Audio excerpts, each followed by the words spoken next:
colaborando para tirar essas dúvidas, né, para conversar com você. Esse aumento ele tem crescido muito, né, principalmente nesses 2 últimos anos que nós estivemos em pandemia. O aumento ele tem sido significativo e uma das causas foi a pandemia, né? Você acha que essa pandemia atrapalhou muito? Muito, muito. Por que as pessoas só sentiu isso na pandemia? Por que não antes? O isolamento social, né? Antigamente nós tínhamos aí, antes da pandemia, todo mundo ficava muito próximo de todo mundo, participando de churrasquinho com os avós, com as pessoas que até então estavam em situação de risco por causa da pandemia. E de repente nós tivemos que todo mundo ficar recluso. Exatamente. Então ficamos aí 2 anos nesse tempo. E muito, assim, os pacientes que vêm na clínica relatam muito sobre isso, a pandemia, depois da pandemia. Então tem esse vestígio aí da pandemia. Então esse crescimento aí absurdo, por N motivos, mas a pandemia, ela colaborou mais, ajudou mais. Colaborou. Agora a gente tem feito algumas pesquisas em torno de jovens de 18 a 28 anos, 30 anos, têm cometido suicídio. Por quê? Os fatores, eles são diversos e em qualquer faixa etária de idade, né? Nós temos aí desde uma depressão pós-parto, né, que é onde o suicídio ele vem da depressão, né? Muito mais, como eu posso dizer, ele vem muito mais associado à depressão, suicídio e depressão. Eles estão interligados, além da síndrome do pânico, que às vezes acontece.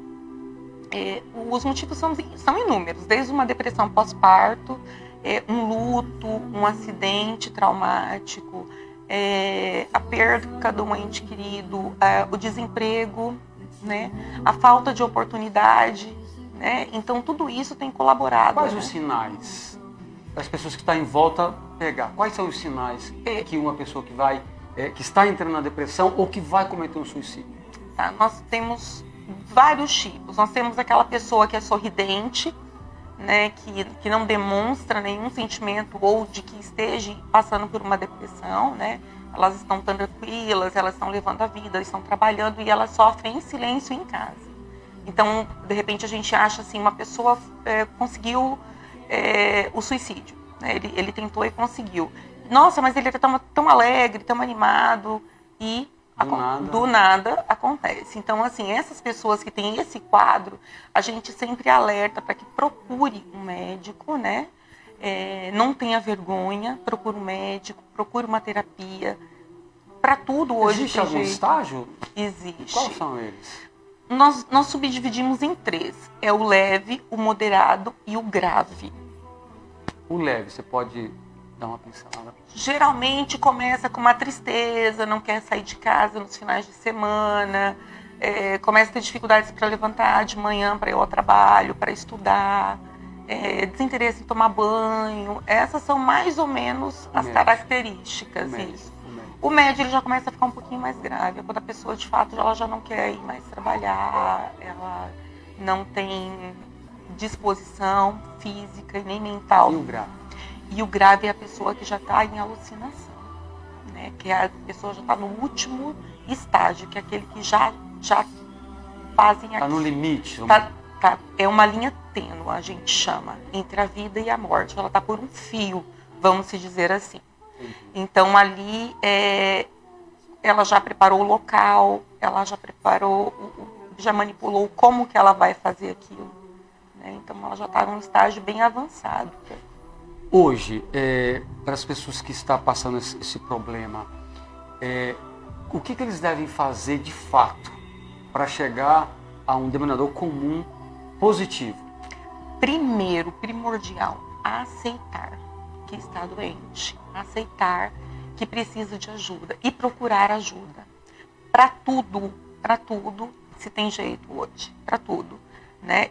Às vezes as pessoas pensam que só as doenças físicas elas são importantes, as emocionais também.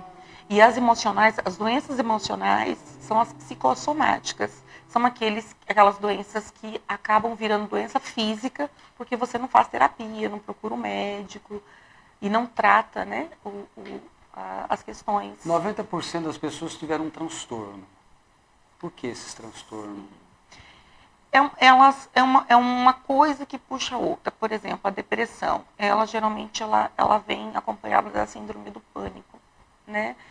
Quais são os sintomas da síndrome do pânico? É uma pressão muito forte no peito, uma aceleração muito forte no coração, tonturas, falta de ar extrema, é como se estivesse comprimindo o peito e como se estivesse infartando. E na verdade não está. Não. É coisa psicológica, né? A gente chama. Não é psicológico porque é uma coisa existente, mas está no emocional, está ligado ao emocional, não está ligado no físico. Tanto que a pessoa está saturando bem, está saturando 98, 99, está tendo uma pressão arterial legal, né? Não tem nenhum...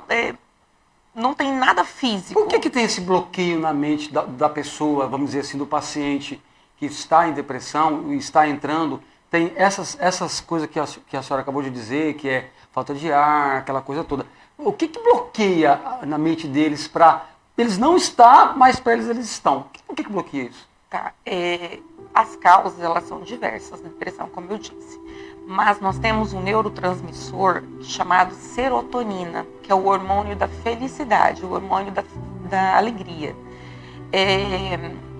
Como isso age? Ele é um neurotransmissor, ele dá sensação de felicidade, de sensação de paz, de alegria. E como a gente aciona, né, esse neurotransmissor? Através de caminhadas, respiração, né? Eu sempre ensino para os pacientes que é respirar, puxando todo o ar para o pulmão, contando até 4 segundos e soltando o ar vagarosamente. E essas sensações vão se diluindo, vai melhorando. Agora uma pergunta que não estava no roteiro e me lembrei agora. A gente vê que os dados informam que de adolescentes jovens de 18 a 20, 30 anos, 28, 30 anos estão se suicidando. Por que as pessoas mais velhas, a gente quase não vê falar que se suicidou? Existe uma diferença ou não? Existe. Os jovens de hoje em dia, eles não estão eles não estão sabendo lidar com os problemas, talvez? Isso. Aquela responsabilidade. Isso também. A frustração, né? Então, assim, eles não têm frustração. Então, quando acontece de se frustrar por qualquer motivo...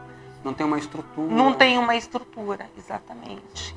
Doutora, para a gente finalizar a nossa entrevista, hoje, qual seria o recado que você dá para as pessoas que estão começando ou já está tendo um começo de depressão e até mesmo tentar suicidar? Não tenha vergonha de procurar ajuda, né? A ajuda é fundamental, um médico, um psicólogo, né? Quando eu atendo na minha clínica, eu já vejo que talvez é um caso de médio a grave. Eu já encaminho para o psiquiatra para entrar com a medicação juntamente com as terapias e tem ajudado muito. E a você que está tentando o suicídio, pensando nisso, não faça. Porque para tudo tem jeito, né? Para tudo tem... A vida está aí, a vida está sorrindo para você, né? Então, e para as pessoas que estão acompanhando essas pessoas, não desistam delas, né? Sejam amáveis, sejam agradáveis com eles. Tentam abraçar de alguma forma esse tipo de transtorno, porque é muito difícil quem está passando por essa situação. Muito bem, nós conversamos com a doutora Ana Paula Basso, ela que é psicóloga aqui em Ji-Paraná, formada, explicando um pouquinho para nós quais são os estágios da depressão, como que deve fazer para sair, procurar um médico.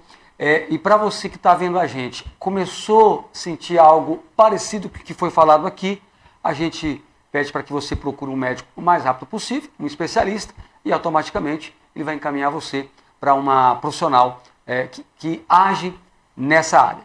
Eu quero agradecer a cada um de vocês que está vendo a gente e lembre-se, a prevenção ainda é o melhor remédio.